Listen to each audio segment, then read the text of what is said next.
Welcome to System and Soul, the podcast focused on the human energy that runs your business.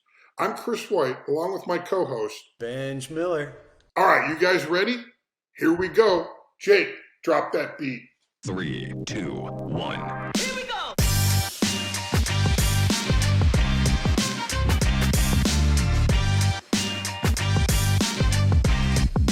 You guys are in for a treat today. We got Dr. Jerome. I am not even going to attempt to introduce this guy. I'm going to let him do it for himself because he is just literally like so many awesome things that I love and enjoy wrapped into one beautiful human being. We're going to get into what's on his mind today, which is really in his practice shifting from healthcare to human care. But man, do the lessons in there apply to all of our business, regardless of industry. And he's going to talk about what it means to be taken care of, which is for him, we get into culture, we get into the lost art of the journeyman process, coming up with as an apprentice and through that journey and what that looks like in businesses and the opportunities that it can unlock for us in our businesses and in our personal growth as well. And then how, most of all, we can't compromise. And so knowing what's most important and really having some tools and frameworks in place to make sure that those stay true. You're really going to enjoy this conversation. I think it could have gone on for a full day, but we got it down to about 30 minutes for you. So I hope you enjoy. Let us know what you think. Send us a note because this is a fun one.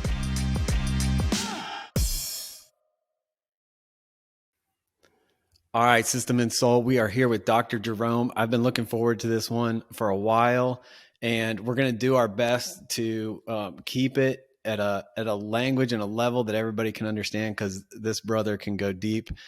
Dr. Jerome, I'm not even going to try to introduce you because you are like an amalgamation of many different things. So would you introduce yourself to our listener out there? Yeah, man, I'd love to. I'll give you the running joke that either sounds like the start to a bad, unproduced movie or just my life, which is that I'm a South African-born Congolese refugee immigrant kid born to Zimbabwean parents who moved to the States in the early 90s. I've had 26 addresses, went to 11 different schools before I graduated high school. I have an identical twin brother, an undergraduate degree in digital animation, special effects production, musician full-time, before realizing as a patient, nobody knew how to take care of folks like me, so I became a doctor. Ended up specializing in what's known as functional neurology, so I'm like a personal trainer for the brain. But what I end up doing is just helping people to find safer and healthier ways to function as human beings. I have my 17-year anniversary with my wife next month. I am 38 going on 39, so that means we got married young. I got 3 kids that are 6 and under and a 30-year-old, which is my wife's younger brother that we raised when we were still babies ourselves. So long story short, man, is I've had a lot of different spaces and a lot of different places that I've navigated, but literally every aspect of my life is having a lot of questions that didn't have a lot of great answers. And everything that I've done is just trying to get some clarity and some groundedness and some traction in the things that just kept coming up short as a person, as a patient, as a provider, as a parent, as a partner, all of those things in there. So that's what I do, man. I just help people get some clarity on the questions that they're asking and hopefully some traction. And that is what we are all about here. And I think everybody's like understanding why I was hesitant to introduce you because you did such a brilliant job. But we always start with like, what's a super interesting fact about you? And you rattled off like 24 in 3 sentences. So I think we can skip that. And there's a million things I want to ask you about related to your story, but that's not the format. So we're going with, what are the top 3 things that Dr. Jerome is thinking about processing these days when you find your mind wander in the professional sense? Like, what are the things that you're thinking about? Yeah, man, it's there are 3 things that come to mind pretty quick for me. One is, how can I shift the landscape of healthcare into human care and take care of people holistically as a clinician and a provider? How can I do that in a way that builds a business and more than anything builds a culture that values team members and outcomes above all else. And it's not just a people over profit piece, but it's a culture that in the world that I live in doesn't really feel enticing. People don't like their doctor and they don't want to go to their doctor. So one is shifting from healthcare to human care, but then building a culture that feels like people want to be taken care of. They feel like they are being taken care of. So it's the human care piece from the patient perspective, but then the culture piece from the business perspective of building an industry that really fosters mentorship and apprenticeship and growing the next generation of doctors into people who are better than their predecessors. And then the third thing would be how to do that without compromising my own family or self-care.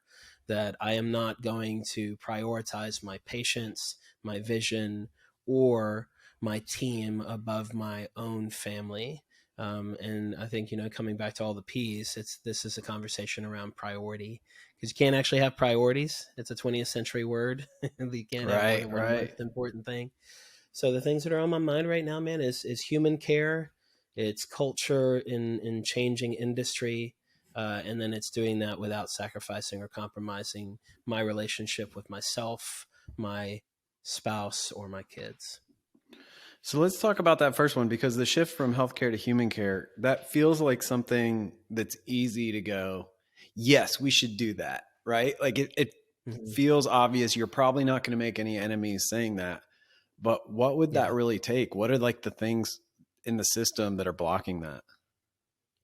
Yeah, it's interesting, man. The thing that I tell people most of the time is it's not how much you do right, it's how little you do wrong. From parenting to business to healthcare, whatever the case may be.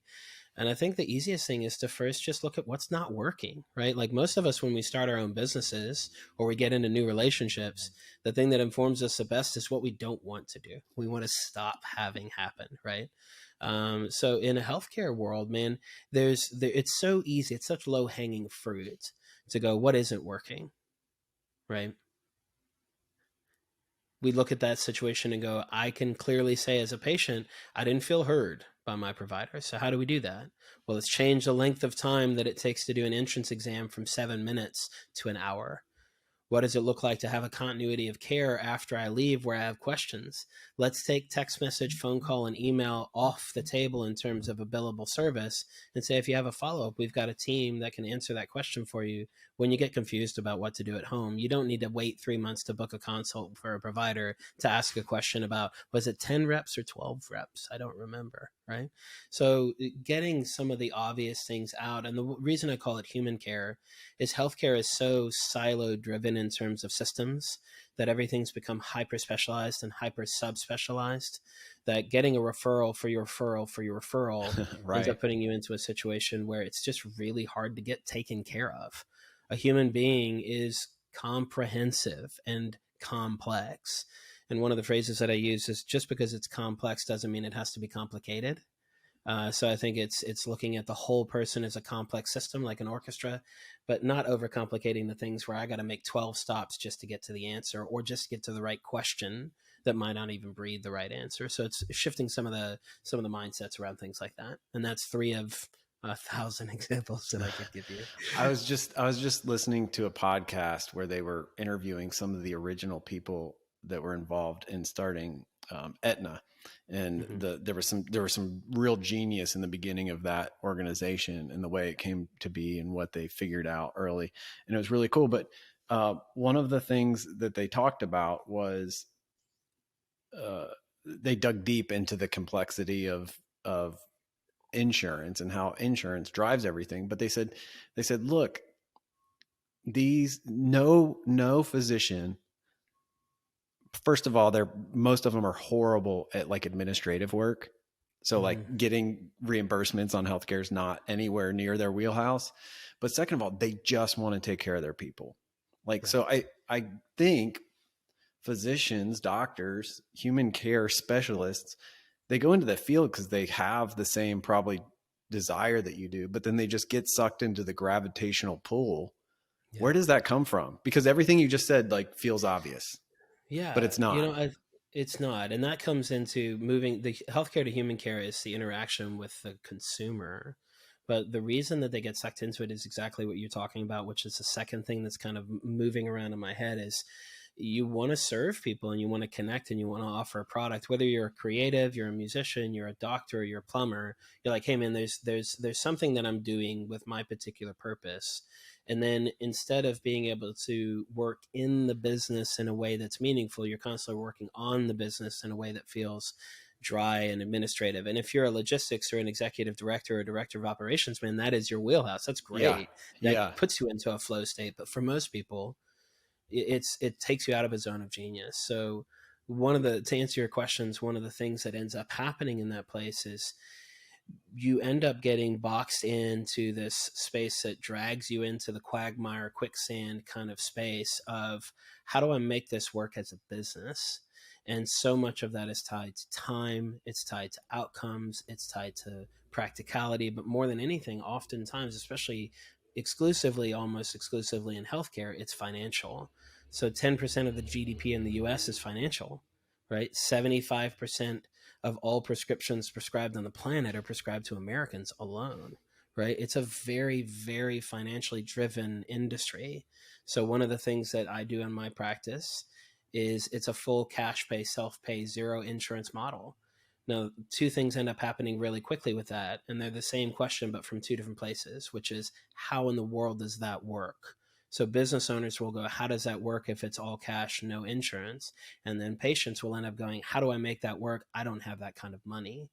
And the way that it ends up segueing that makes it work is you have to work on outcomes, not just evidence-based, but actual outcomes that if you look at the engagement with somebody that you take care of, you can make a manageable and effective change in a period of time that actually saves them money, even with them coming out of pocket.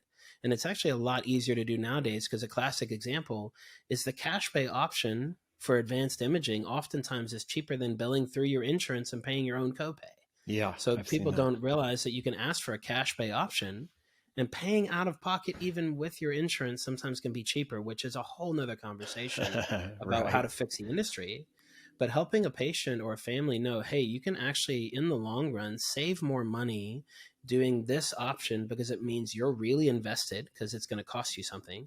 I'm really invested because I know you can't stay here for that long. Money doesn't grow on trees. So it shoves the outcome and the result into the driver's seat.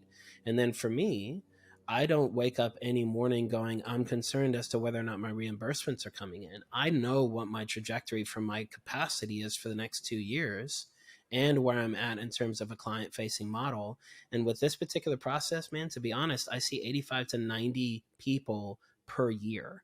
I don't run a high volume practice, and I'm able to do an incredible job saving the families that I work with money and also making an income without ever touching an insurance model. So it's super different than what most providers do. My stress financially is gone, and their stress about wasting their money, not getting results is also gone.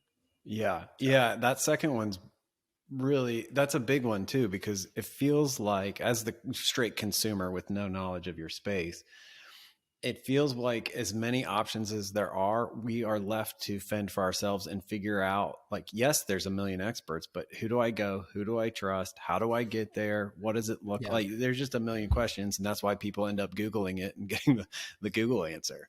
Absolutely. Right? It's one of the reasons, because a huge part of it is so much of what happens, and you can look at this in really any industry, right? Like I have an incredible amount of friends who are photographers, cinematographers, videographers, artists, musicians, whatever the case may be. And so often when you're cultivating something that is a product or a service that you need to exchange with somebody, it's really, really hard to establish your value to somebody who doesn't know what your offering is.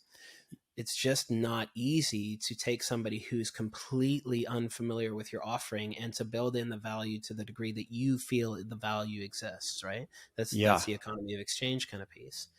So how have you bridged that gap? Yeah, there are two things that I do that are unique to the practice that I think actually work. Three things that I do that are unique to the practice that I think you can actually apply in any industry. Is one, I take the upfront sunk cost of vetting people upfront very intentionally. What that means is that my executive assistant and patient concierge will spend anywhere from 15 to 60 minutes with the average person, because her volume is manageable enough because we're not flooding our doors with people.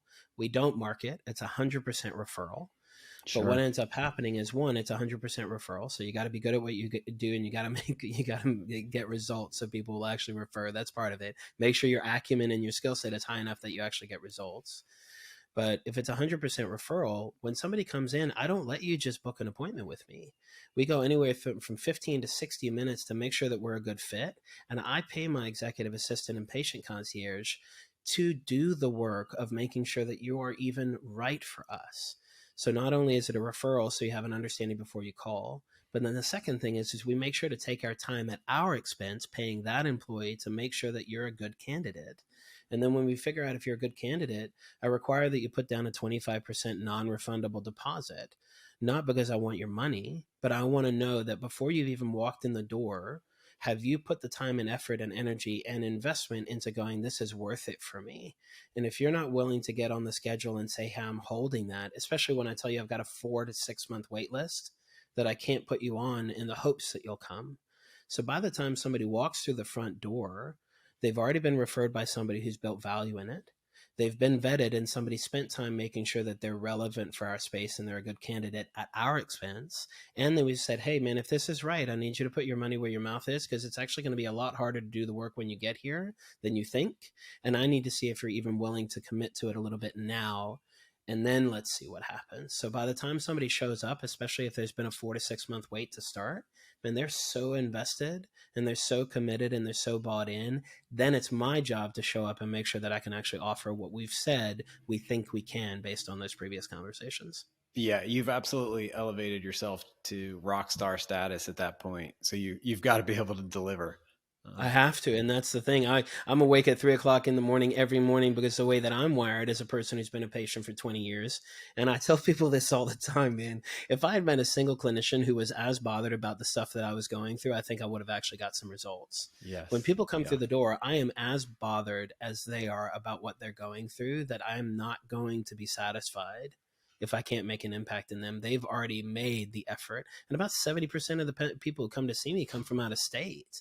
So my God, man, somebody's taken 10 days out of their life, traveled, adjusted their schedule, brought family members, spent all of this money. There's so much expectation, and that's my story. I mean, I went to 21 specialists over 9 years and spent $100,000 to get a diagnosis no one knew how to even pronounce, never mind do anything with.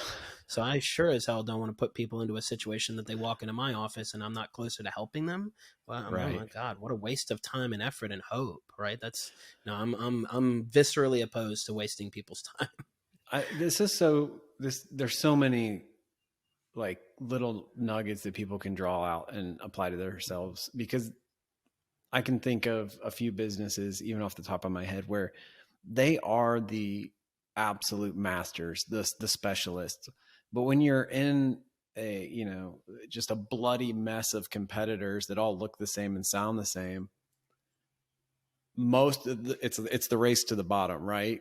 You're trying to find one little differentiator that actually gets you the appointment or gets you the conversation, or, and you're putting up walls to establish that credibility, not racing to the bottom. And I think that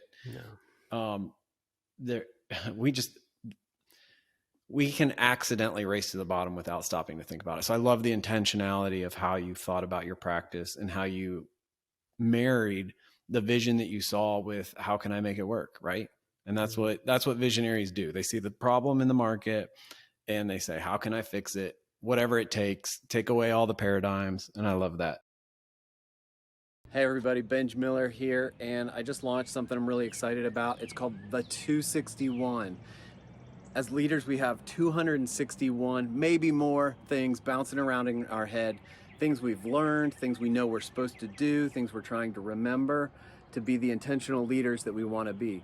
We put them on a calendar, mapped them out. There's 261 business work days in the year. And so we're going to send you an email every day with one micro thought, micro action to keep moving the ball forward in your personal life as a leader and for the sake of your business. So will you join us? Go to the261.com and just sign up, give us your email. It's free. You can unsubscribe if you hate it, but I think you'll enjoy the clarity that comes from just one thing a day to pay attention to, question to ask, a thought, an action, an exercise, just one simple thing a day. Here we go. See you soon.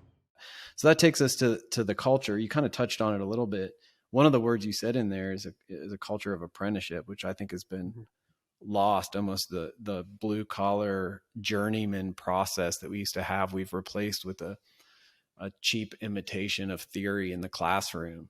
So I don't know if that's a part of that. Maybe that's just my soapbox, but tell me where your mind when you go to that piece. Yeah. So, I mean, you know, I have a natural confirmation bias in this. And I think this is also one of the things that's tied in is most of us aren't succeeding because we're not taking time to be aware of our confirmation bias and what's motivating and driving us instinctively. And one of my fluencies is when we moved to the States, my dad was a foundryman and a forge worker. He was a metalsmith and a metal worker. My brothers and I, from 8 to 14 until a week before my dad passed away, worked in his foundry as employees in the U.S. illegally. Okay. Because my dad had an arrangement that if we worked for him, he would feed us. So it was a pretty reasonable arrangement, right? So I grew up in this culture of there's a master trade and a master craftsman who needs to teach you everything that they know in order for you to be able to do what they do. But then I get into spiritual spaces or clinical spaces or professional spaces, and everybody is, am I allowed to curse? Sure. Okay. Everybody's so damn, it's not a big word, but everybody's so damn protective of their stuff, right? We live in the world where it's like you're so, there's so much selfishness and fear. It's really based in fear, which is I can't teach you everything that I know because I'm afraid that you're going to steal something from me. But if my culture is built on relationship building and connection and rapport with my patient before outcomes, it's dependent on outcomes, but it's predicated on rapport and relationship. I've told the resident that works for me, man, you are more than welcome to try and take any of the patients that work with me with you whenever you graduate from this residency program, because you're going to have to be very, very good for them to trust you to be able to do what I do for them clinically. And here's where it's a win-win. If you are able to take a patient with you and and you're not good at what you do, then I've failed. And I need to know that. Or that patient isn't for me, they're for you. But realistically, if I'm building a culture where I'm helping to cultivate a place where I want you to be better than me, then if a patient goes with you when you move, that means that you're the right person for them and I've trained you enough that you're equipped to take care of them. Or the patient's in a space where they're like, I can't go with you. I don't think you're as good as Dr. Jerome yet. So we're building in all of these competency-based models that in most industries, there's a really interesting model that we won't go into now, but I'll just give you the cue for it if anybody wants to look it up. But there's a lot of really good Canadian healthcare systems that are built on what's called CBD, or competence by design, which is you can't matriculate through things based on your academic testing. You have to matriculate through it based on your competency. So I want to build a culture that's constantly cultivating competency, that somebody's as good, if not better than me, because that's the point of mentorship. That's the point of apprenticeship. I am not there as a disciplinarian. I'm there as a mentor. I'm there as a teacher. But I'm doing that because I don't have the fear that this person's going to take my money or my patients, because I'm not living off of that much scarcity. If I'm if I'm afraid that one of my mentees is going to take something from me intellectually or financially, then I probably don't have enough margin to take on either mentally, emotionally, physically, or financially. I don't have enough margin to teach somebody at this point anyway. So that's something I got to do my own work before I try to invest in somebody else. So tell me what does Dr. Jerome get out of that relationship? You as the sensei, master, journeyman, what do you get in return? Yeah, I think it's looking at it as an investment strategy, right? Whenever you invest in something up front, you're going to have a lot of sunk costs. It's going to hurt. Building the business, investing in all that stuff, it feels like you're losing a lot. That's honestly part of the upfront of it. But what ends up happening is as you start to see that thing grow, and I start to see my resident taking on clients, I'm not only in the minimum just basic sheer mechanics of it. Is he bringing revenue in that compensates for his salary, so I'm at a break even? But then we're starting to generate more income that's actually supporting my financial bottom line. But for me personally, the two main reasons that I brought on a resident, because you got to understand your motivation. Some people are money motivated. I'm not. Now I make good money and I'm able to bring in revenue, but the reason I'm doing it is not because I need my bank account to be bigger, right? The reason that I'm doing it is I need this person to be able to take care of people the way that I take care of them, because that's a legacy piece for me that matters to me. But also as a self-care practice, if I need to step away from my practice without compromising the care of the people that I'm taking care of, because I'm stewardship driven, I want these people to have the value that I've created. If I can't serve them, I have to train this guy well enough to not only bring in money to cover his salary, but be good enough, or this woman, if I have a female doctor, or the person that's coming in, I have to have them be good enough to actually fill in for me if I can't make it. Yeah. And for instance, last year, I had over 100 migraines last year, individual unique migraines. I did not have a single headache-free day last year. So when I'm sitting in my clinic and out of 365 days, I don't have a single day that is headache free, and I don't miss patients because I can't, and I don't want to sustain that. It's not sustainable. Am I in a situation where I've created somebody who's effective enough that if I'm having a really bad day, I can go home and lay down?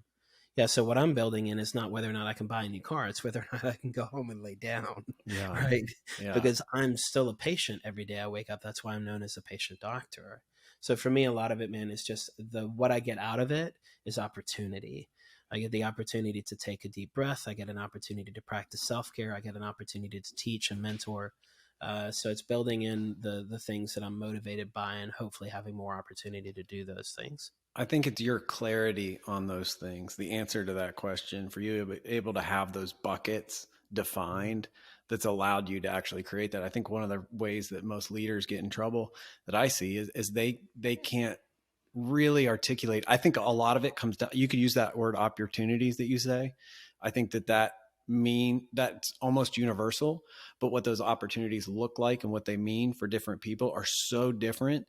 And we have the ability to get whatever we want. Most people don't know what we want. So I think it's your clarity in that answer. I'm so glad I asked you that, just to hear your clarity right there. But the opportunity for you to know that allows you to create a design in your business that supports that.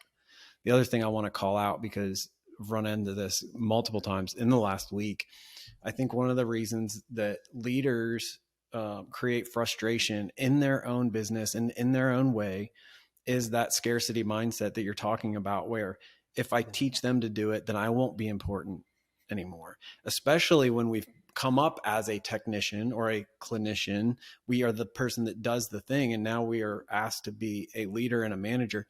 To not do those things feels like, well, that's how I've gotten my value for years, is by doing those things. So if I'm teaching somebody else to do those, then I've lost that thing that gave me value and self-worth. And man, that's the biggest opportunity I see for individual breakthrough that leads to organizational breakthrough lately. Hey, podcast listeners, System and Soul Coach Bill Green here. I'd like to share an S2 tip with you today as I work with clients to help them gain clarity and control. Today's tip is designed to help you get into a strong weekly sync cadence right out of the gate. Schedule a virtual call as soon as possible after your first weekly sync meeting coming out of your Clarity Day 1 session. There will likely be some loose ends or questions around the foundational tools. Have the S2 coach model the virtual session as an actual weekly sync meeting. From the check-in through the cadence of scoreboard, objectives, and actions from day 1, opportunities and obstacles will arise. Drop those items to the opportunities list and lead a DAT session to address them together. Be sure to leave time at the end to commit and conclude and rate the meeting.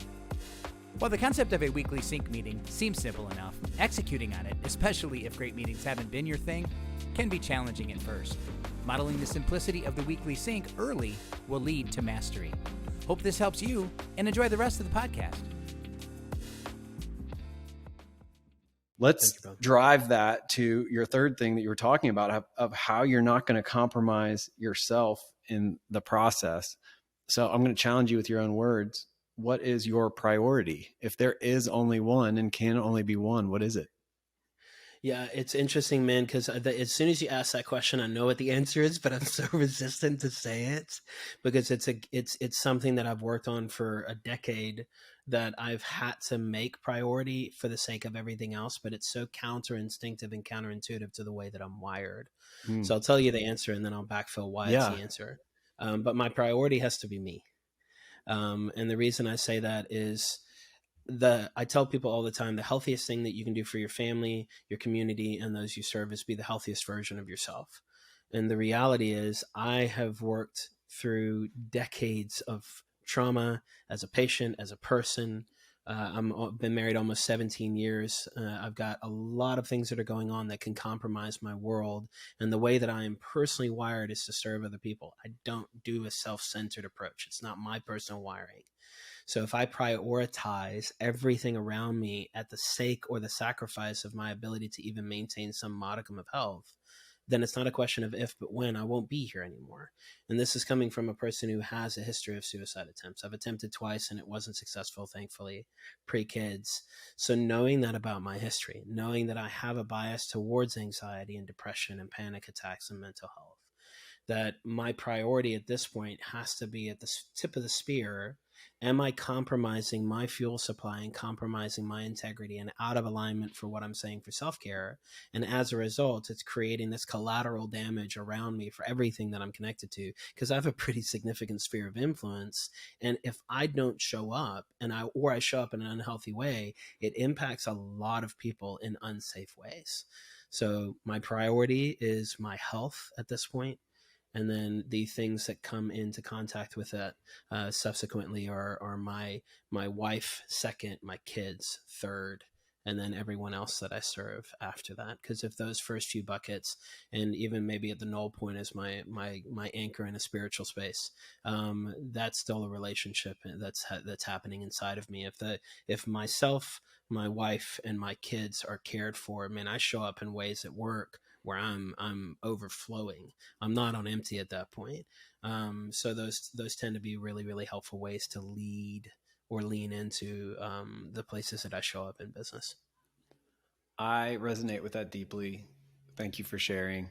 I Yeah. I think a lot of people would want to be able to give that answer or might even give that answer. But if you looked at their calendar and phone notifications and, and where their energy actually goes, it would tell a different story. So what are some of the ways that you, maybe from a very tactical, practical level, make sure you make that true? Yeah, it's great, man. I mean, it's a good question because for everybody listening, I want you to really know this, that, nobody wants a hero. They just want a believable example they can follow, right? So it's like, this is not something where I'm communicating this so quickly and so transparently because I'm so good at it, right? It's that I'm so aware of when I'm not, and I'm so intentional about getting closer to that. This has also been like, you see somebody who makes it big in music and you're like, oh man, overnight sensation that practiced for 15 years in bars where nobody was listening. Okay. Right. So me being successful in this is not that I'm successful every single time. And if you guys hear some background noise, we're supporting somebody who's non-speaking and pretty intense from a self-harming standpoint. So you might hear some background noise. My clinician is taking care of them today. But it's a couple of really practical, tactical things that I do. Is one, I had to learn what was interfering or compromising my self-care the most. Because I think a lot of the times we're like, hey, let's do more. And that's like saying, hey, I'm going to get a pay raise. If I had more money, I could do better. No, you wouldn't. What the issue is that you're not taking a look at what is compromising your resources in the first place. It's not about having more resources. It's about more effectively using the resources you already have. So if you want more margin, don't make more money, spend less, right? What is causing you to hemorrhage your resources? For me, what was causing me to hemorrhage resources in a self-care standpoint is I'm not good at saying no. It's a 4-letter word for me. It's pretty vulgar. It's not my gift. So one of the practical things that I ended up doing is saying, okay, what is my hourly rate? And if I hired somebody for that amount of money for 5 of my hours, how many hours could I buy for them? So I'll give it transparently and practically, okay? I'm $400 an hour as a clinician. So if I did 5 hours of work, that's $2,000. If I hired somebody for 5 hours a week at $20 an hour, right? I just bought 100 hours of work. Is that right? Is that math right?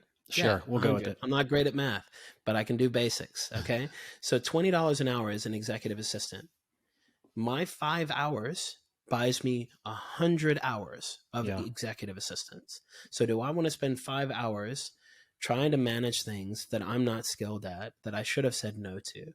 So not only do I hand off the administrative non-skill based things to somebody that can support me, but the main reason that I got the executive assistant was not as an administrator for non-skill based work.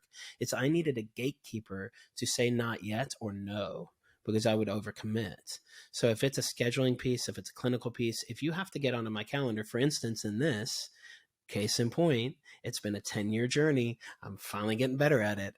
I didn't know what was happening today until my EA was like, hey, don't forget you got a one. I knew I had a 1 o'clock, but in terms of the whole construct of our call today, the whole construct of scheduling and organizing, even saying yes to it, I didn't have to do any of that. Somebody else was my yes. Yeah. So the practical thing that I would say is, one, if you are doing non-skill based work, figure out what your hourly rate is and hire somebody to do that for you, even if it's only 5 hours a week. It will free up your resources tremendously and you won't be so much out of gas. Two, if you're not good at saying yes, get a gatekeeper. If you're terrible at saying yes, find somebody who can support you in that. Figure out what your relationship is with yes and no, and you might need an intermediary who can also be that executive assistant. And then the third thing I would say from an investment standpoint, the most difficult thing that I've experienced, man, and this comes from a whole family of origin, spiritual origin space, growing up in churches that I grew up in, is there's an expectation that you're just going to show up and be so good at whatever it is that you're trying to do. 21 days to a better you. Man, 21 days, your brain hasn't even figured out if it's a relevant conversation yet. If you change something too fast, your brain will actually reject it. That's why when you get an organ transplant, you spend the rest of your life being on medication to make sure your body doesn't give that organ the middle finger. It's very hard to change things very quickly. Your body will reject it outright. So the thing that I always communicate to myself and to patients and to people that I'm working with, especially in business, is globally the idea or the approach of 3 to 5% improvement year over year is tremendously helpful. Because if somebody had told me, if somebody had told me 20 years ago when my wife and I started our relationship, we're about to have a 17-year marriage anniversary, 20 years of being together. If somebody had told me 20 years ago, hey man, try 5% every year, just go for 5%. After 20 years, do you know how much better I would be than the 19-year-old version of myself? I'd be 100% better. And what ended up happening is like, I should just be twice as good as a dad or twice as good as a business owner, 50% improvement this year. If you looked at that in raises or investment strategies, any single thing that you do that's going to get you a 50% gain in a short period of time is probably illegal. Okay. It's probably also not helpful or healthy or sustainable. Right. So true. But if you're doing something that has compound interest and you're like, hey man, I'm going for 5%. That's my benchmark. This year we had 11. Last year we had 2. But 3 to 5% improvement as a human being year over year with the idea of compound interest is very manageable and very approachable. And then I'm going, okay, how am I protecting that space in my scheduling, in my level of commitment, in my type of self-care? I'm just going 3 to 5%. Take a deep breath, get support, and make sure in all of those spaces that I can go, oh, yeah, I probably am not aware of this in the first place. So maybe I start with asking questions about what I don't even know that I don't even know. Right? That's so beautiful, man. I usually wrap up asking, what's one piece of wisdom, but I'm not even going to ask because we need to just let that soak in and end on that. Dr. Jerome, thank you so much for lending your presence and wisdom to us today. And please tell us where we can find out for you and who should like look you up to get on your wait list. Yeah. I tell people I tend to specialize in complex unresolved cases. So I tell people when they come in and when they first come in, I'm sorry that you're here and I'm glad that you're here. Because if you're here, it means something's probably gone pretty bad. It's gone pretty wrong. You don't really want to speak easy. That's a doctor, right? But from a healthcare standpoint, I would say if you're dealing with something really complex that no one's really been able to figure out, like movement disorders, head injury, nonverbal autism, we tend to specialize in cases that haven't got a lot of traction. If you're above ground and you're breathing, I can help your brain work better. But from the client side of things, not the patient side of things, we work with professional brain coaching and executive coaching, and all of these different services for just helping your brain work better. If it's performance enhancement or it's triage and recovery, depends on where you're at. We customize everything very specifically to what somebody needs. But the best way to find out more about what I do is just drjerome.com, just drjerome.com. And that talks about my work around the brain-based Enneagram, around self-care, around clinical spaces, content. And then if you want to hear more, we also have links for podcasts where I've done about 150 podcasts over the last 4 years. And one easy way to find all of those is just go to Listen Notes. For anybody who doesn't know what Listen Notes is, it's an aggregator for podcasts. So if you just Google Listen Notes and you put my name in the search bar, it'll show you all the podcasts I've been on across the World Wide Web. That's really cool. I didn't know about that. And Yeah, I can't believe we got through a whole conversation without going deep into the Enneagram rabbit hole, which I love to do, but we'll save that for another conversation. Man. This means we need another one. That's all good.